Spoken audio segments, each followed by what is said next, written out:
You are about to enter into yet another podcast. A podcast not of sight, but of sound and of mind. A journey into a wondrous land of tape cassettes and trips to movie land. This is the Nostalgia Zone.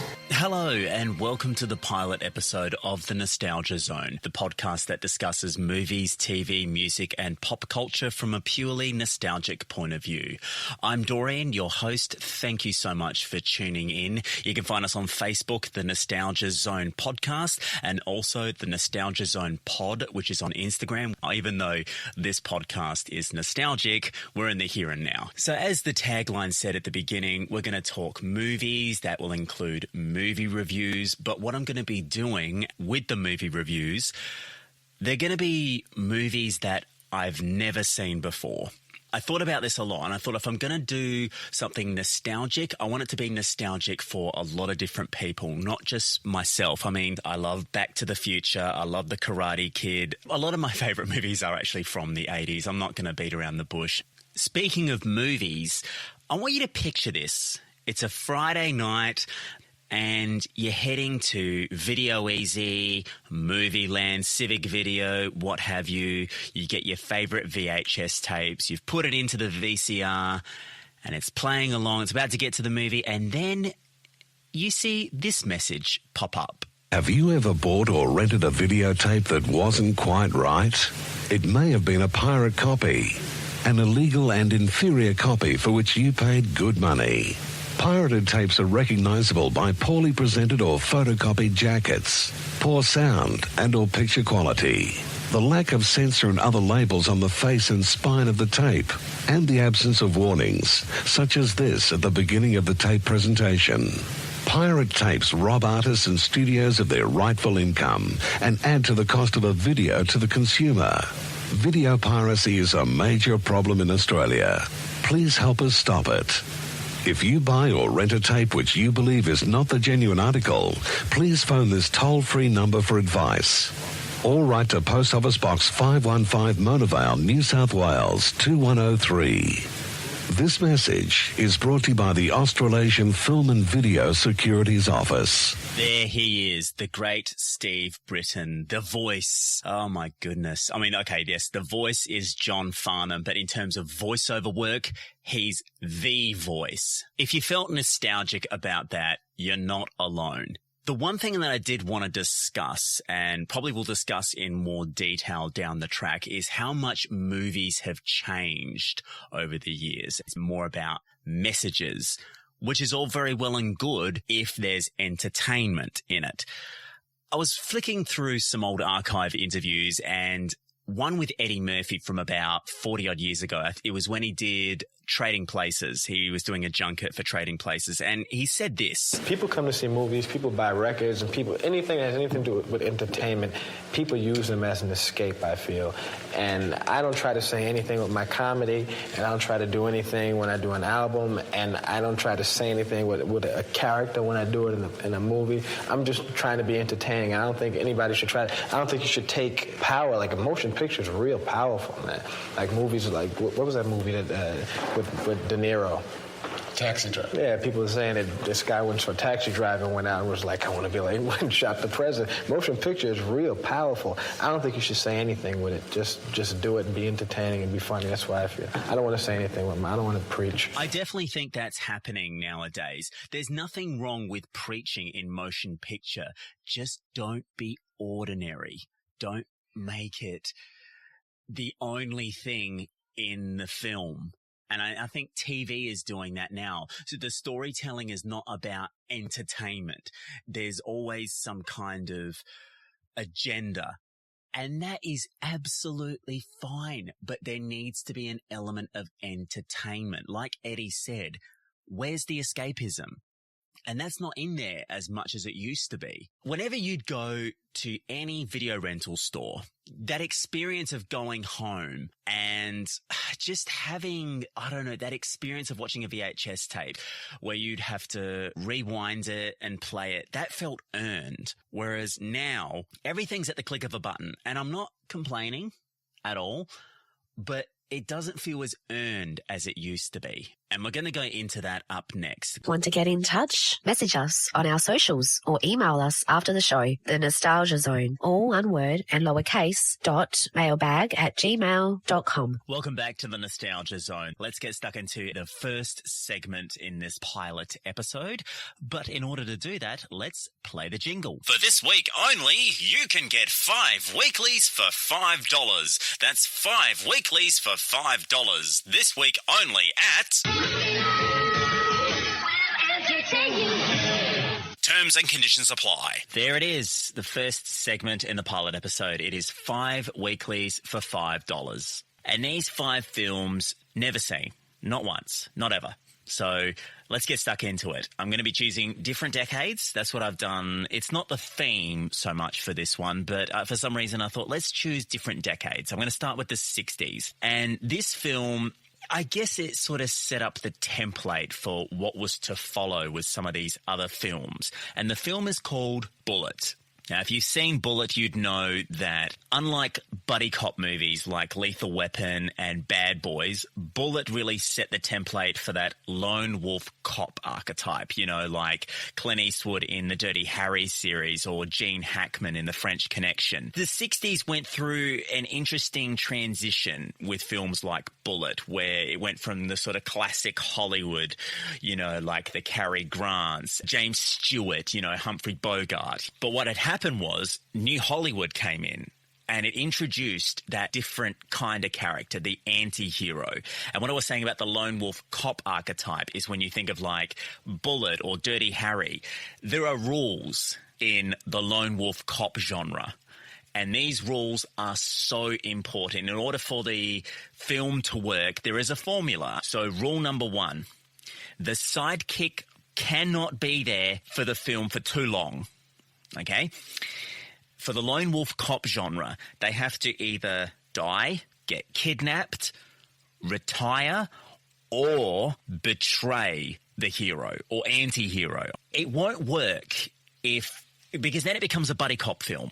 But point being, that is why it is a lone wolf cop genre. And it does exist. They've done other films like this. I mean, Bullet set up the template. Coogan's Bluff, which was, I guess, a sort of a prequel, sort of a tryout for Clint Eastwood before he did Dirty Harry. But the point is, he can't have a partner for too long. Rule number 2. The cop's personal life needs to be in a shambles, absolute shambles. They need to have either an ex-wife or a girlfriend that he doesn't see, and because he's always working. There has to be that personal subplot. It has to be in there in order for it to be interesting. His personal life needs to be just crap. Or perhaps maybe there isn't a girlfriend, you know, maybe he is the son of a famous cop, you know. I guess, you know, LA Confidential sort of did that a little bit, but that wasn't really a lone wolf cop film. That was really a crime thriller because, you know, there were 3 cops and they didn't really work together. I guess that's kind of like that with Ed Exley, played by Guy Pearce. Or perhaps they have a child, you know, a son or a daughter that they don't see. And Die Hard sort of did that. The first one sort of did that a little bit. So those are the 2 rules. And the 3rd rule, this is so important. His gun needs to be as big, if not bigger, than his ego. It's a bit of a weird, amusing sort of rule, but I think it's so important if you're going to do that lone wolf cop genre. Anyway, that's enough of me geeking out over that genre. Let's get stuck into Bullet. The one thing that Bullet really created for New Hollywood was the anti-hero.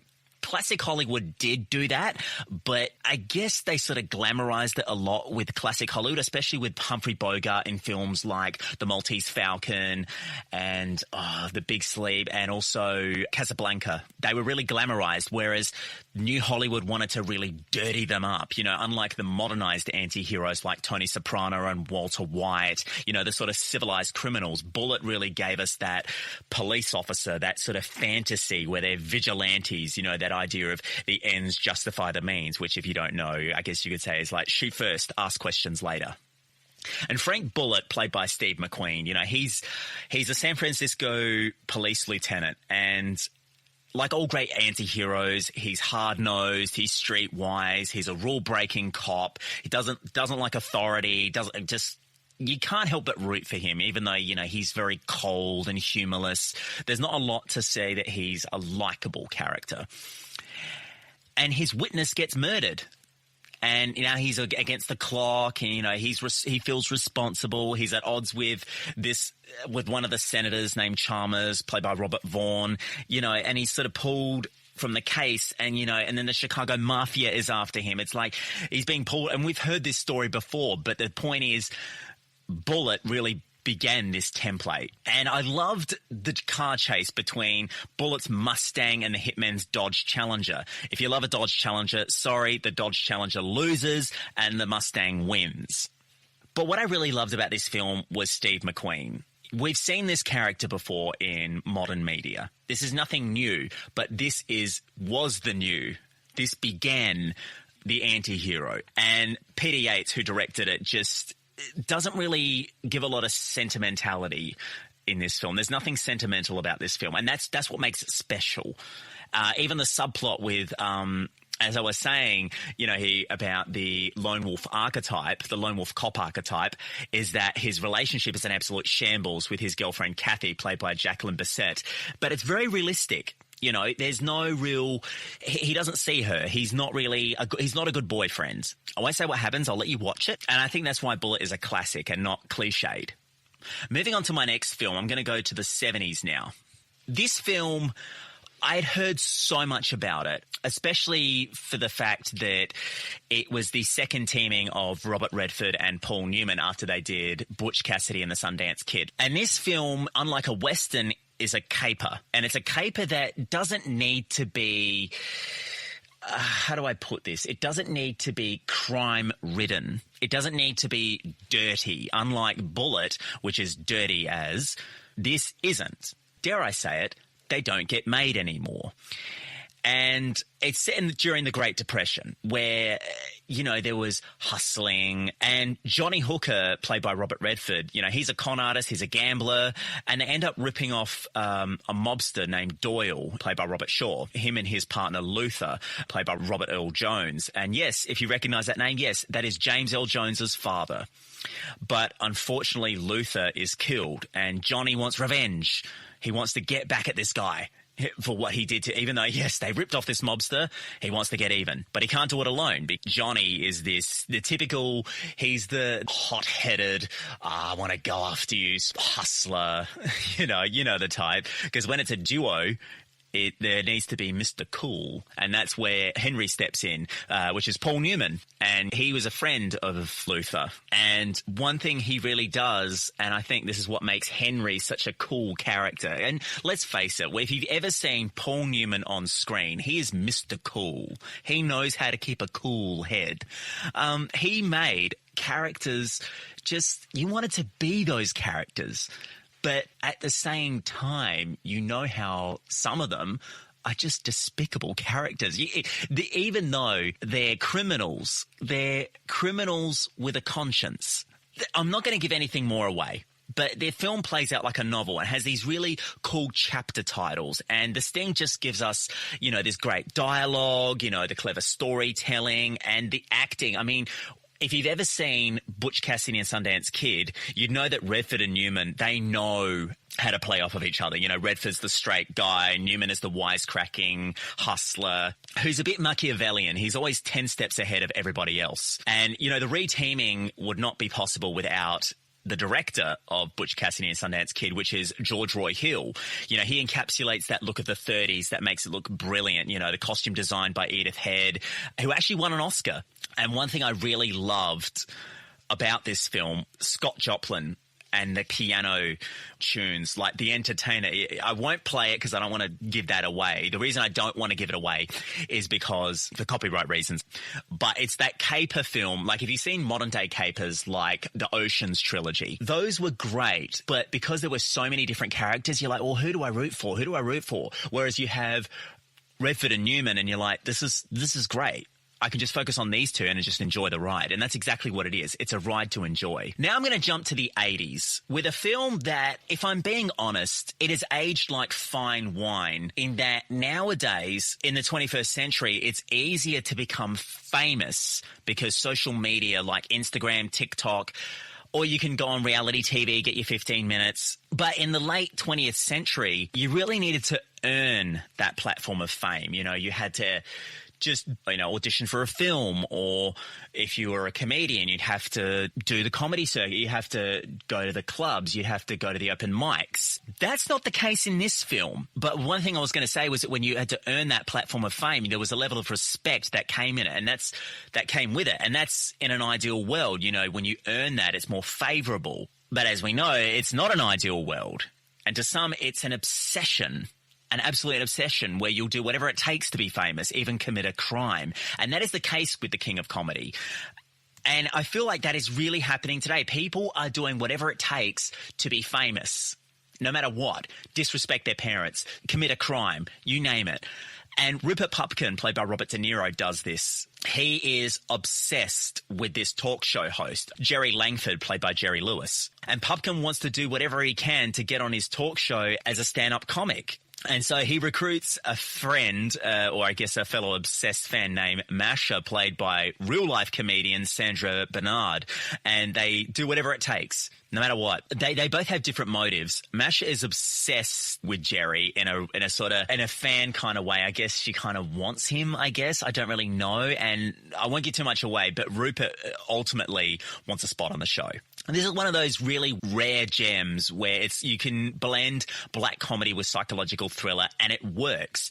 Because like I said, nowadays, people will do anything to be famous. It doesn't matter what it is. One thing I love about this film is not just the storytelling and the way that it's been set up. I loved every second of it because Robert De Niro has such dedication to creating Pupkin, because we get the sense that this guy's not all there. Of course, it's only matched by Jerry Lewis's cynicism and bitterness, and there's a real flawed humanity that comes with how he brings Langford to life. And the monologue that he gives about who he is and that famous people are people, really poignant, and it works. It kind of surprised me that a lot of people say this. I read every YouTube comment section. It's like, oh, they deserved an Oscar. But you know what? Jerry Lewis deserved an Oscar nomination for this. It's fantastic in the way that Martin Scorsese, who directed this, just brought Pupkin as almost the comedian equivalent of Travis Bickle from Taxi Driver. It just has that makings of a true morality tale into what not to do to become famous. So we've done the 80s.